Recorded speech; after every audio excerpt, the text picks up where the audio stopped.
Okay. I just have two quick items at the top. I know that some of the wires have to go. We'll let you know when you have to go, and we'll go to you guys first. Yesterday, HHS, Treasury, Labor, and OPM issued new consumer protections against surprise medical bills, specifically the rules designed to lower healthcare costs, prevent hospitals and doctors from taking advantage of their market power, advance healthcare price transparency, and expand people's ability to dispute claims denied by their health plan.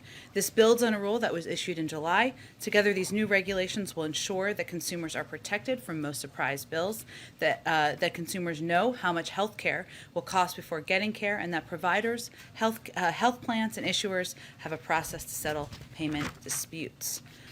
Also wanted to just give you a brief 3,000 foot on the week ahead, and we'll have more as the weekend proceeds. Of course, throughout the weekend and next week, the President will continue to make the case for his Build Back Better agenda and the bipartisan infrastructure deal.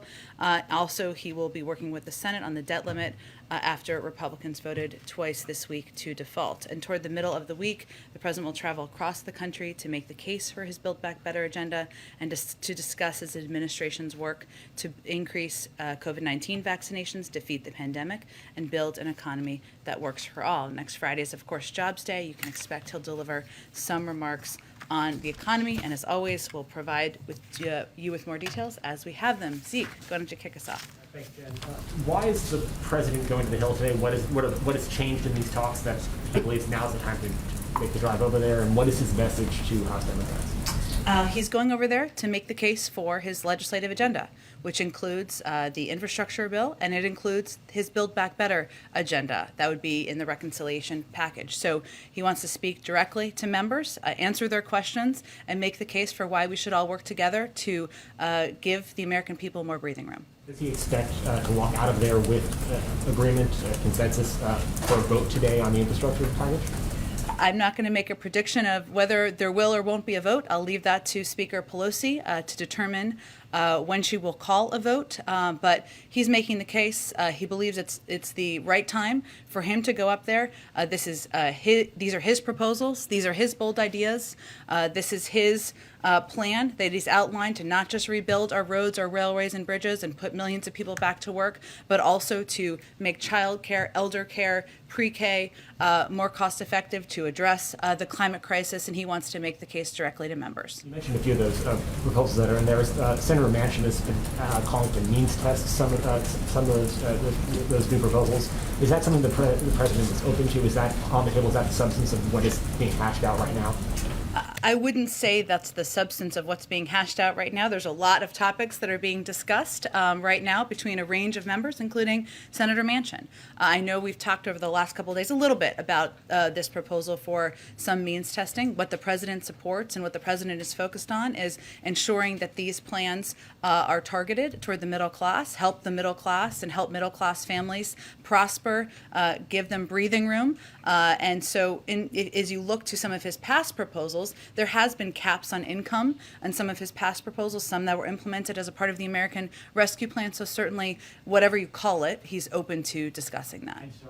Last one. We haven't really seen much of the president this week in public. Is it possible we'll see him? Will his remarks to the Democratic conference be open to the press? Will he make remarks? Will he speak to the American people today about the status of these negotiations?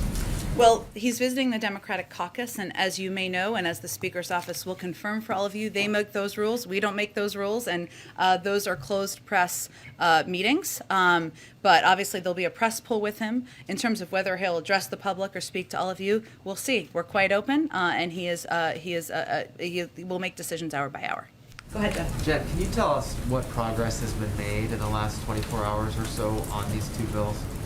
Well, I can tell you a little bit about what's happened over the last 24 hours. So, and some of you have been watching this closely, but White House officials, including Chief of Staff Ron Klain, Counselor Steve Ricchetti, Domestic Policy Advisor Susan Rice, Legislative Director Louisa Terrell, NEC Director Brian Deese, have been speaking with leadership and members spanning the caucus daily, moderates and progressives, members of the CPC, the Congressional Progressive Caucus, Blue Dogs, New Dems, and problem solvers. They've been on constant contact and on constant phone calls, and also, as you know, many of those officials I just mentioned, Susan Rice, Brian Deese, and Louisa Terrell, were up on the Hill yesterday from about 3 p.m. until midnight last night, meeting with members, discussing with their teams what the path forward looks like. The legislative team has also made now at least 300 calls, or had at least 300 calls or meetings with members, chiefs of staff, staff directors, and legislative directors since September 1st, and our policy teams have also had dozens of meetings directly with members and their teams. I would say over the last 24 hours, you've seen, obviously there's been the pressure of a timeline, which often can make progress, can crystallize for people what's at stake. What we're all trying to do here, which is to make life better for the American people. There have been discussions about what the path forward looks like, productive, constructive discussions. And as we said last night in the statement I put out, we feel we've made some progress. Those discussions have continued today, and they're continuing as we speak. And it was that statement that I was referring to. Is Sure. there anything more you can delineate about what that progress is exactly? Well, I think we all know what we're trying to work toward here, right? It's not a state secret. There are a couple of members of the Senate who want to be comfortable with what the Build Back Better package looks like. There are a couple of members of the Progressive Caucus, several members of the Progressive Caucus, however you define it, who want to know there's a path forward on the Build Back Better agenda. What we're working toward is unifying a path to get both of these packages done. As a part of that, and we all knew this from the beginning, compromise is necessary. It's inevitable. Some have come down, some have come up in the numbers and what we're looking at here. That's what the basis of the discussion and some of the basis of progress has been. Just one quick question on North Korea. They've launched another missile. It's their second one this week.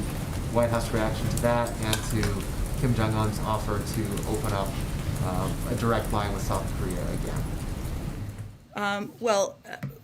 First let me say that in our outreach, as I think I'll start here, we've made specific proposals for discussion with the North Koreans, but have not received a response to date. So in our outreach from the United States, and we remain prepared to discuss the full range of issues. I believe in terms of the recent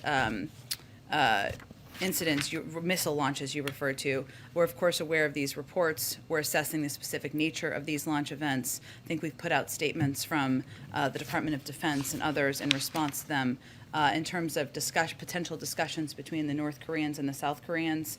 Obviously, we've made our own outreach of potential engagement. I'd have to talk to our team if we have a more specific reaction. Go ahead. I promise I go to the wire, so go ahead. Okay.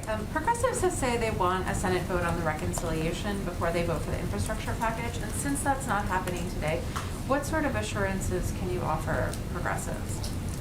I'm not sure I'm following your question. That progressives want, assurances that the reconciliation package will pass if they also take a vote on the infrastructure package. So what assurances can the White House offer progressives? That's exactly what we're working through. One, we don't know what the vote schedule is or isn't today. We leave that to Speaker Pelosi. As I said yesterday, and I'll just reiterate now, it's 2:50 in the afternoon. There's plenty of hours of time left. It is not a secret. We know exactly what we're trying to accomplish here. Exactly as you've stated is something I've stated many times from this podium. There is a desire and an interest from some members of the Democratic caucus to understand what the path forward looks like on the Build Back Better agenda. A proposal and agenda the president has proposed. That's what they're looking for, an assurance that there's a path forward on that. They feel the keys to that is ensuring that there are enough votes to pass that in the Senate. With the support of Senator Manchin and Senator Sinema. That's why the president has been so focused on working with them and having discussions with them about finding a path forward. If there was a deal, you all would know there was a deal. But that's exactly what we've been working toward and working through over the past several days. Go ahead, Kelly. Is this a trust exercise today where the president is going to try to get progressives to trust that perhaps something like a framework short of a full vote should be acceptable? The president is not going there to litigate the legislative path forward. He's going there to make the case for how these two packages can help the American people. He'll, of course, answer questions, and I'm sure that will be a part of the important engagement he has while he's on the Hill. And some Republicans who were working with the president earlier in the process on the $1 trillion package, Mitt Romney among them, says this is profoundly disappointing, and he believes House Democrats have put their party ahead of the needs of the country. How does the president respond to that? I think maybe the time and energy of some of the Republicans in the Senate who voted in a bipartisan fashion to move the infrastructure bill forward should talk to Kevin McCarthy and some of the Republicans in the House who are opposing a bill, opposing a proposal that many of them had expressed support for in the past, because they're either being pressured by special interests or by their own leadership, whatever it may be. So we'd suggest he spend some time talking to them. Go ahead. Jen, our reporting is that the final agreement could come in at around $2 trillion. Is that somewhere the White House is comfortable with? Is that where you're trying to land this? Look, I think I'm not going to negotiate from here, obviously. We know, and we've said from the beginning, that some will have to come up, some will have to come down. And if there was an agreement on what the final looked like, you would all know that. And in your statement last night, one of the common goals you cited was clean energy. Does that mean there's any kind of agreement on how you're defining clean energy? Because obviously progressives see it one way, but Senator Manchin has said he wants to include natural gas, which they don't agree with. Well, when we say clean energy, when I said it in the statement, what we're referring to is really steps to address the climate crisis. There are a number that are included in the infrastructure bill. There are also a number that are included in the Build Back Better agenda, including, go ahead, I'm sorry. We'll pause for a second. Go ahead. No. Thank you, Poole. Yes, thank you, Poole. And so what I was referring to there is in the infrastructure bill, it includes a number of key components in our view that will help address the climate crisis: investing in electric vehicles, getting rid of lead pipes, making sure there are charging stations. There are also key components in the Build Back Better agenda. All of those, in our view, are efforts to move toward a clean energy economy. Secretary Yellen said this week she would support eliminating the debt limit entirely. Would President Biden also support a solution that effectively abolishes the debt limit? Our focus right now over the next 17 days or so is plus or minus is getting debt limit raised in the Senate. That's what we're working toward. There's plenty of time after that to discuss what the path forward looks like. Go ahead, Jackie. Thanks, Jen. Did the president wait too long to get seriously involved in these discussions? I mean, this is happening so late that Speaker Pelosi is like using a legislative trick to pretend that it's still Thursday on the Hill to meet her deadline. Well, Jackie, I would say anyone who's ever been through a legislative fight before or covered it on the Hill knows that the negotiations and the deal making always happens at the end. It doesn't matter how the process works or how many weeks there are, it always happens at the end. We're clearly at the late stages of the process here. This is exactly the moment where people put their bottom lines down, they put their best ideas forward, and there's heavy negotiating. And that's exactly what's happening. And that's why timelines can help make progress. And then there are 3,700 Department of Transportation employees who are furloughed right now because progressives have so far declined to support this bipartisan bill that would renew their baseline funding, setting aside that there is discussion going on for a short-term fix that's possible. Aren't progressives squarely to blame for the furlough that's happening right now?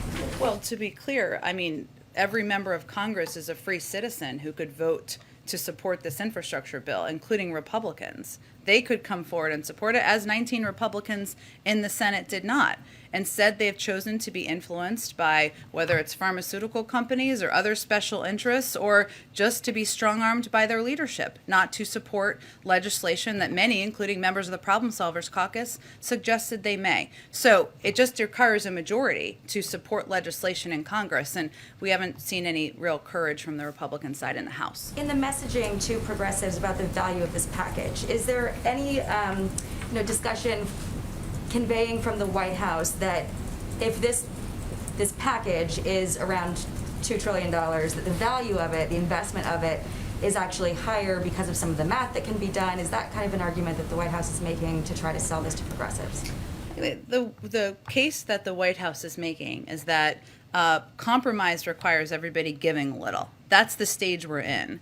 But no matter where we end, if we can get something done here, we're going to have a historic piece of legislation pass Congress that's going to have a huge impact on the American people. And that's one of the reasons the president wanted to go down there today and lay down and remind people. We get mired, everybody does, in kind of the mechanics of legislating, hugely important part, but remind people of what this is all about. And this is all about lowering costs for people. This is all about addressing the climate crisis. This is all about helping women and families get back in the workforce. And that's the case he'll make when he goes to the caucus. One more quick one. If the president can't get this across today after his visit to the Hill, what message does that send about the Democrats' ability to deliver, and what kind of impact might that have in the midterms? Well, I think what's happening right now is there's healthy debate, discussion, and disagreement about the specifics of the path forward. And that's not a sign of dysfunction. That's a sign of Democrats primarily at this point, that we welcome Republican support in the House, trying to work together to get things done for the American people. That's how legislating happens. So he's going up there because this is his agenda. This is what he has proposed. He feels passionately about getting both of these pieces of legislation done, and he wants to speak directly to the caucus about that, and he feels it's exactly the right time to do that. He also feels that disagreement, debate, litigating components of numbers or how much is going to get a little more than the other, that's democracy, and that's a healthy part of the process too. Go ahead. Yeah, you said at the top that the president next week will make his case for the Build Back Better agenda and the bipartisan infrastructure bill. Is that a concession that it is not going to get done this weekend? No, Bipartisan it's a conveying that the president's going to have to continue to go out there and make the case to the public about what is in these packages, no matter when it passes.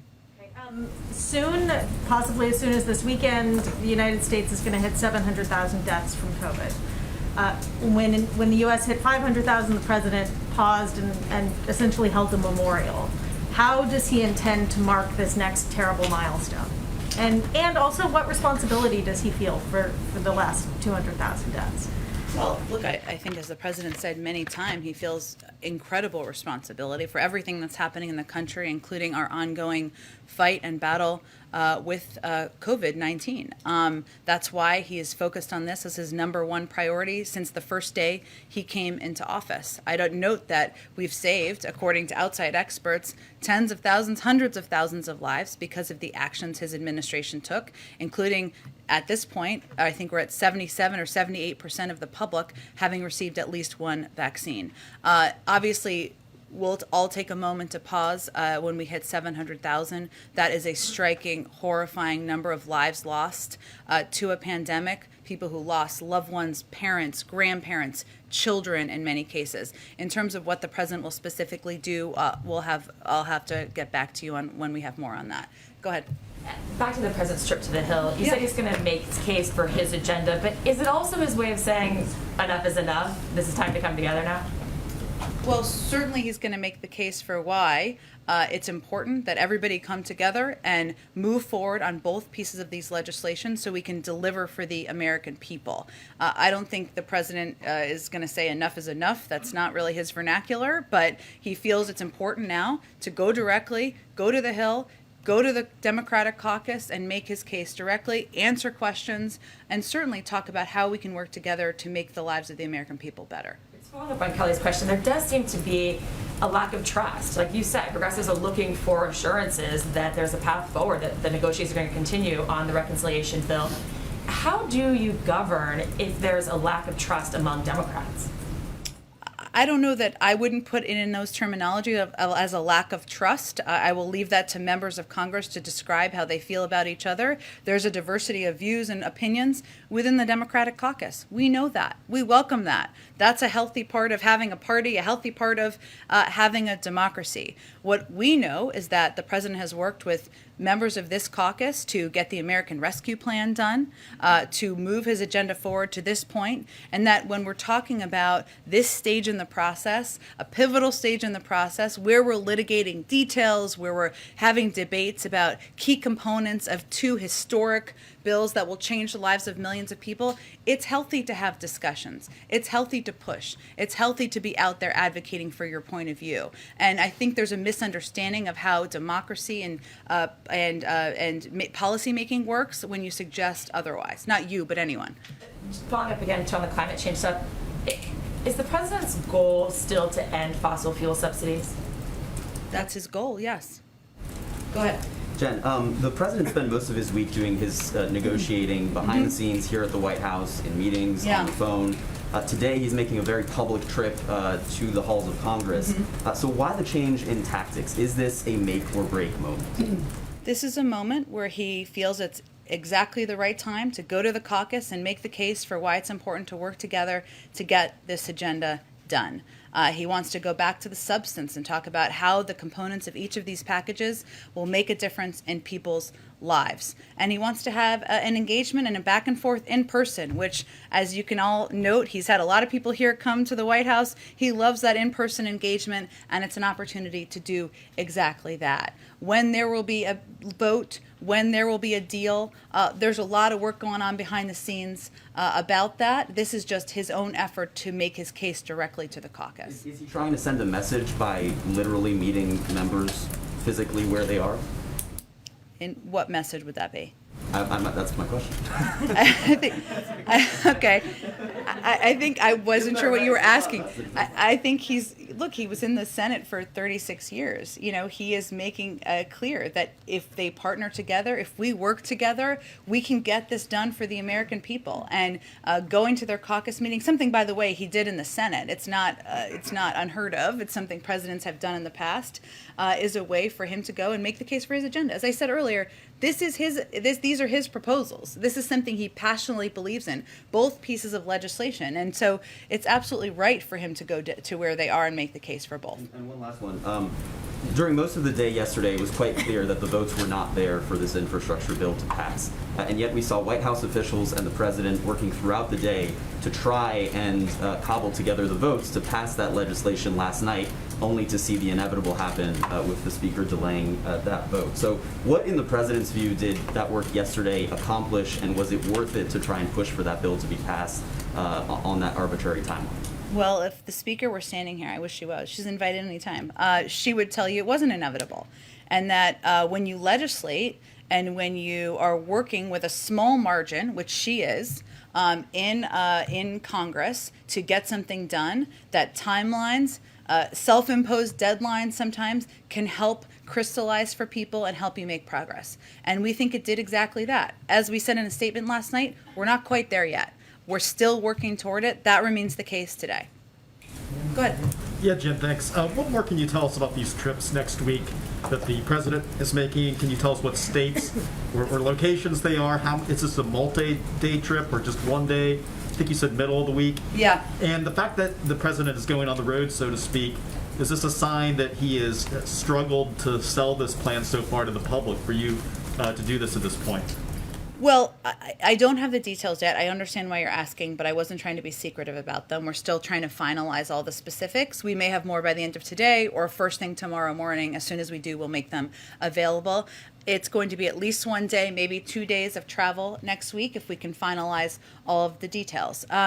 Look, we know that the components of these packages are quite popular, and I went through this the other day with the American people. If you look at the child tax credit, if you look at universal pre-K, if you look at elder care and ensuring that elder care is something that can be cost effective and achievable, being able to cover it for people, and also making sure our roads and our rails and our bridges are rebuilt, also very popular, as is addressing the climate crisis. But he also recognizes that he needs to be out there conveying to the American public why this matters to them, even if they like different components of the package. So this is something he's committed to doing. You'll see him doing over the coming weeks and months.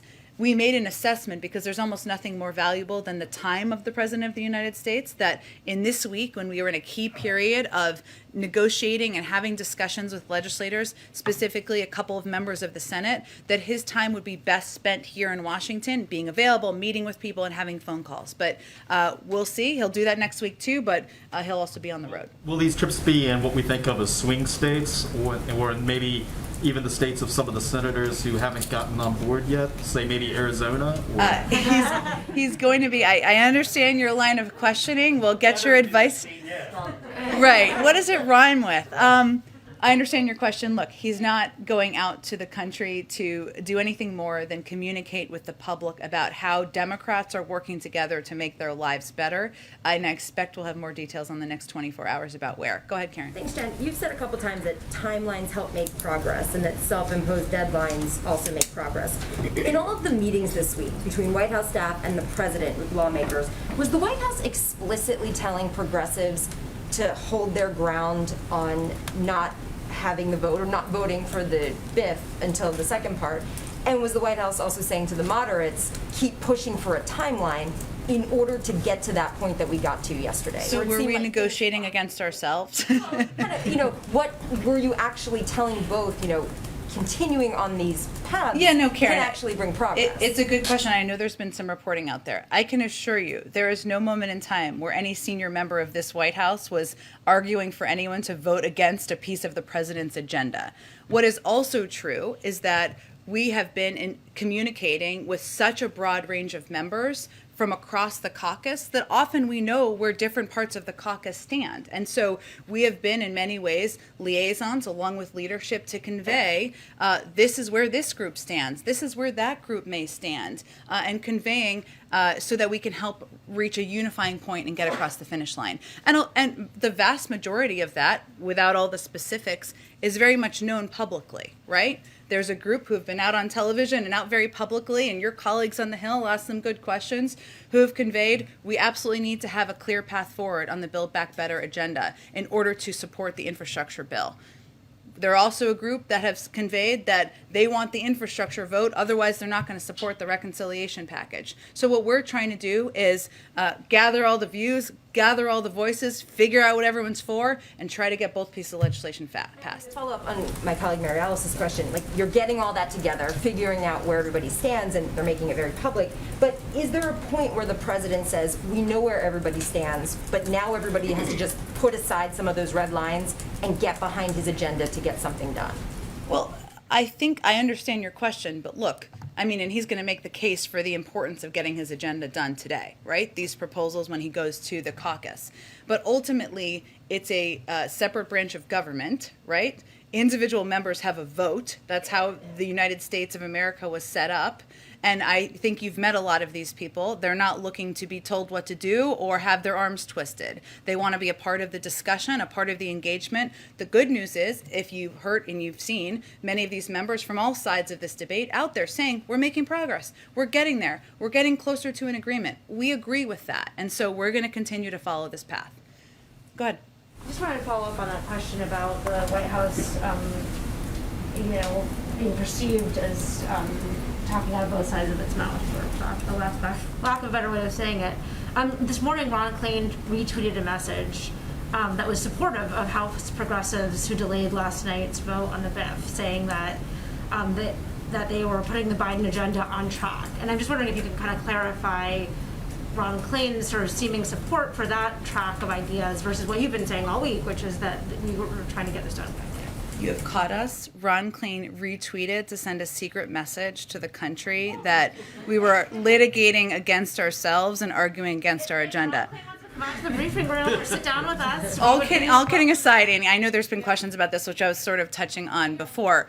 Look, we believe in the Build Back Better agenda, something that I think everybody would argue the many members of the Progressive Caucus are most excited about, right? About any component of the agenda. I think that Ron Klain, the chief of staff, who I think most people know who he is, was just echoing the fact that there are a lot of good components of that agenda and we should get it done. Sometimes a retweet is nothing more than that, saying the agenda is good. We also know that, as I said earlier, that there's a need to work with members in the Senate to get them to a place where they have a commitment to a clear path forward on this agenda. So, no, at no point have we been arguing against or whipping against our own agenda. That would be terrible legislative and strategic strategy. I think everyone can agree. But we do feel strongly, and the president feels very strongly about getting both pieces of these legislation done. And so he is working for all the people who are excited more about one than the other to get them all excited about both pieces and supporting both pieces. Go ahead. Yeah, thank you, Jen. Senators Manchin and Sinema have been wearing out a path between here and Capitol Hill in the past few days. Yesterday, at least, Senator Manchin was forthright with reporters in saying that his top line is $1.5 trillion, which may have some impact on the breadth and length of the reconciliation bill. Does the president have any idea what Senator Sinema wants out of this? We'll let Senator Sinema speak for herself. But does he have an idea of what she We'll wants? let Senator speak for what she wants. Go ahead. Thanks. You just said no matter where we end, if we can get something done here, we're going to have a historic piece of legislation. Are you slightly moving the goalposts there and maybe cushioning for the result being something that previously would have been thought as a disappointment, but now it's just historic anyway?